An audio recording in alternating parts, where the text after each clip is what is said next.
बिस्मिल्लाहिर्रहमानिर्रहीम।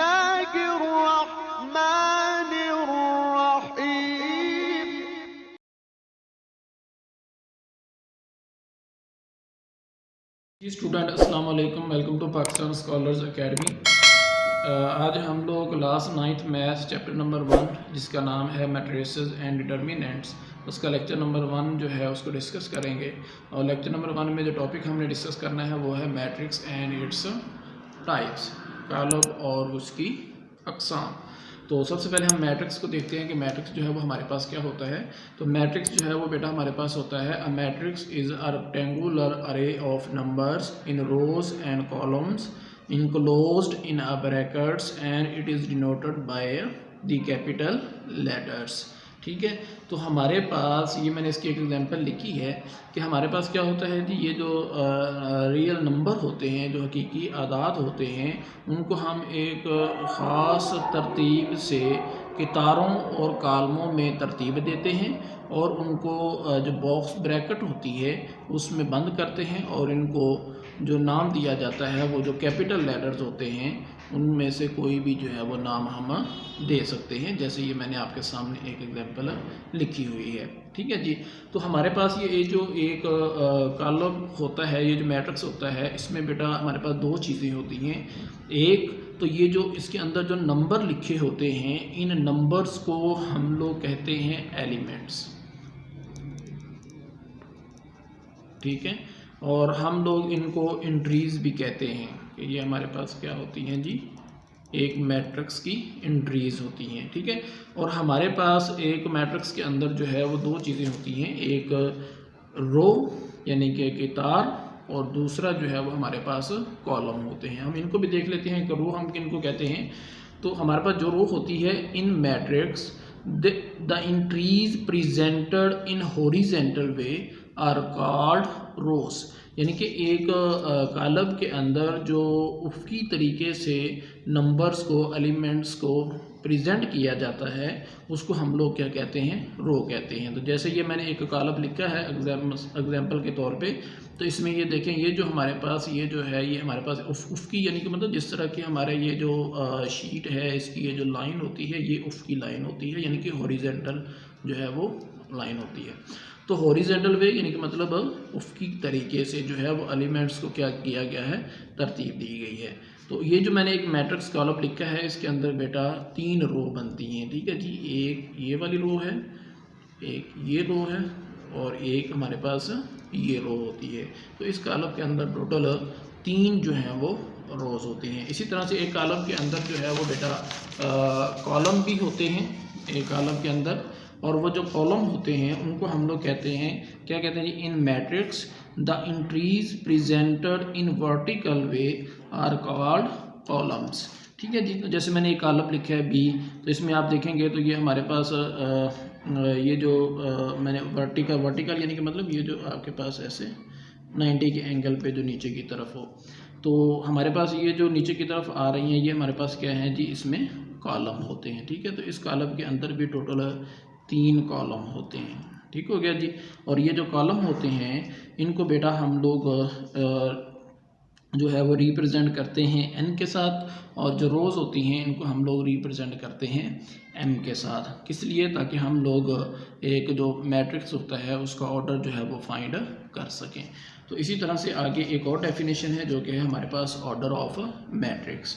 Order of matrix जो है ये हमारे पास होता है बेटा the number of rows and columns in a matrix, यानी कि एक कॉलम में कितारों और कालमों की जो तादाद होती है उसको हम लोग क्या कहते हैं, कालब का मर्तबा कहते हैं। तो ऑर्डर ऑफ मैट्रिक्स का मतलब होता है कालब का मर्तबा। ठीक है जी, तो एक कालम में कितारों और कालमों की तादाद को क्या कहा जाता है, ऑर्डर ऑफ मैट्रिक्स। तो हमारे पास जो नंबर ऑफ़ रोज़ होती हैं उनको हम रिप्रेजेंट करते हैं एम के साथ, और जो नंबर ऑफ़ कॉलम जो होते हैं उनको हम लोग रिप्रेजेंट करते हैं एन के साथ। तो जैसे मैंने आपके सामने नीचे एक कॉलम लिखा हुआ है एग्जांपल के तौर पे, ए इज़ इक्वल टू, ये इसके अंदर इंट्रीज़ हैं 1 2 3 0 2। तो अगर आप देखेंगे तो इसमें बेटा हमारे पास जो रोज़ हैं वो एक हमारे पास ये रो है और दूसरी जो है वो हमारे पास ये रो है।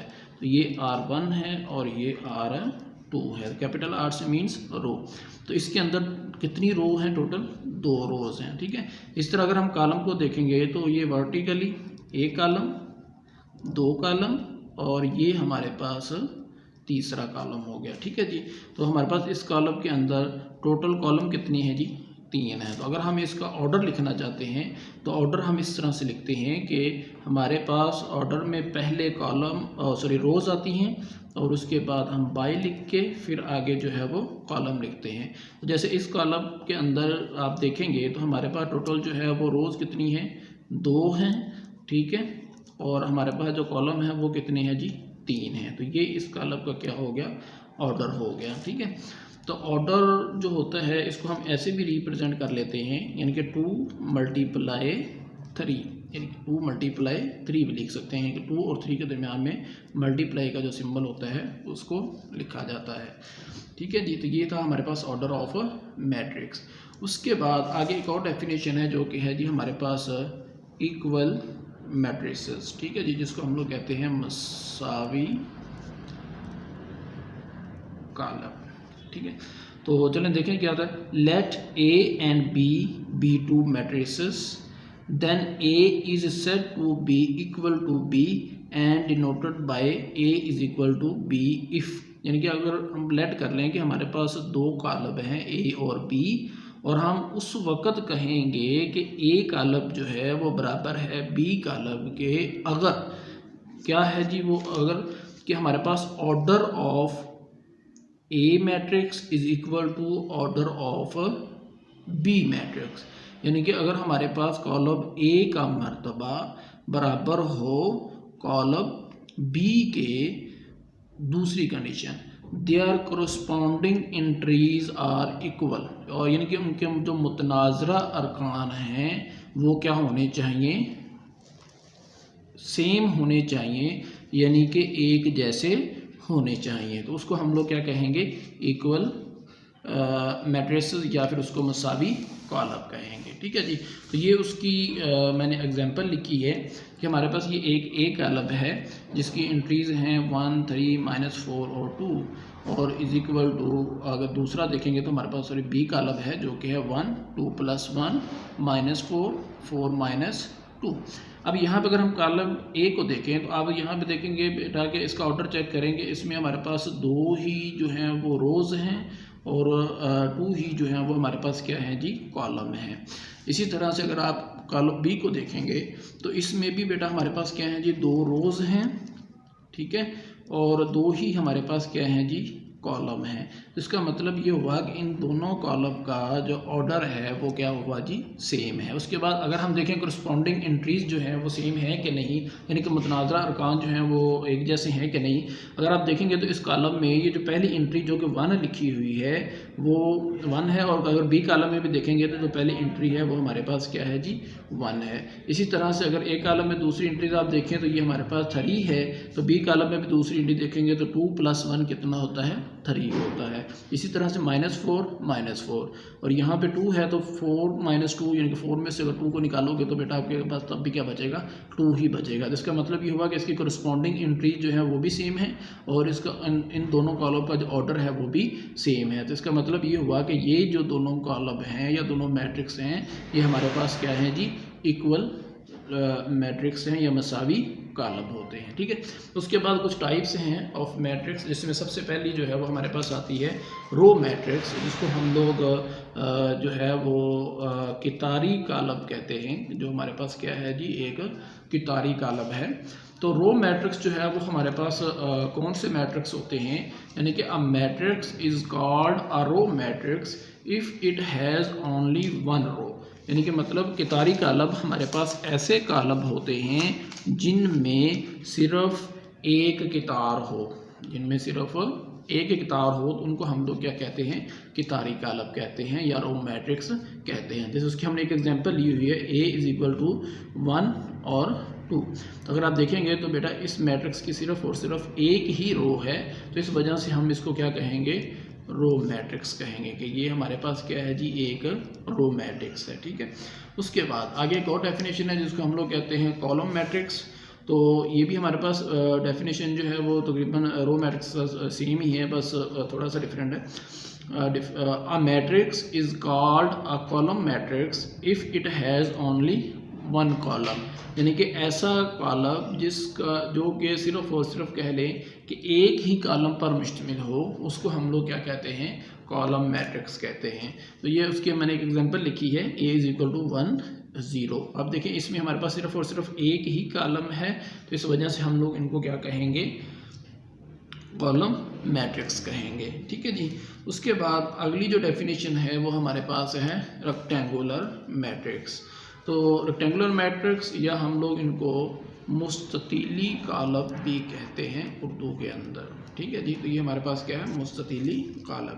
तो ये क्या होता है जी, हाँ जी, if the number of rows of a matrix is not equal to the number of column, यानी कि हमारे पास एक ऐसा कॉलम जिसके कितारों और कॉलमों की तादाद बराबर ना हो, तो उसको हम लोग क्या कहते हैं, मुस्ततीली कॉलम या रेक्टेंगुलर मैट्रिक्स कहते हैं। जैसे मिसाल के तौर पे हमारे पास ये एक डेफिनेशन लिखी हुई है, एक एग्जांपल जो है वो लिखी हुई है कि A = 1 2 3 4 5 6। अब अगर आप इस मैट्रिक्स को देखेंगे तो इसमें नंबर ऑफ़ रो अगर आप देखें तो हमारे पास ये नंबर 1 रो 2 और 3।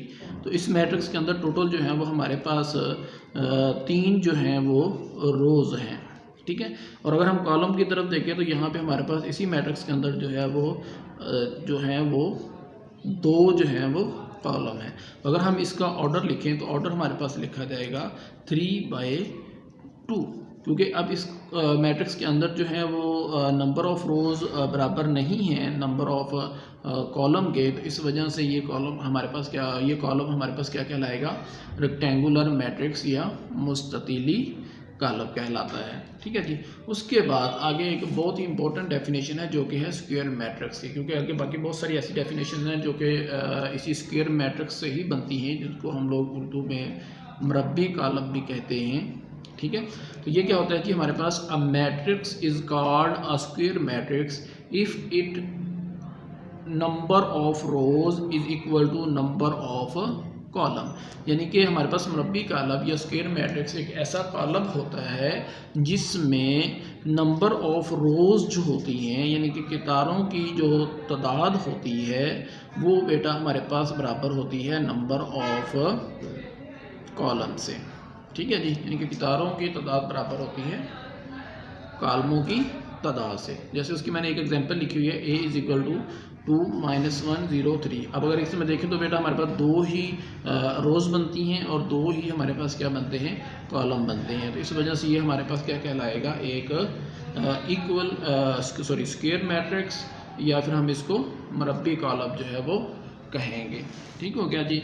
तो मैं उम्मीद करता हूँ कि आपको यहाँ तक जो है वो डेफिनेशन की समझ आ गई होगी, लेकिन अगर फिर भी कोई आपके क्वेश्चन हो या आपको कोई चीज़ क्लियर ना हुई हो तो आप वो कमेंट्स सेक्शन के अंदर जो है वो क्वेश्चन जो है वो लिख दीजिएगा, तो इंशाल्लाह मैं आपको उसका रिप्लाई जो है वो ज़रूर करूँगा। अब नेक्स्ट लेक्चर तक के लिए अल्लाह हाफिज़। पाकिस्तान जिंदाबाद।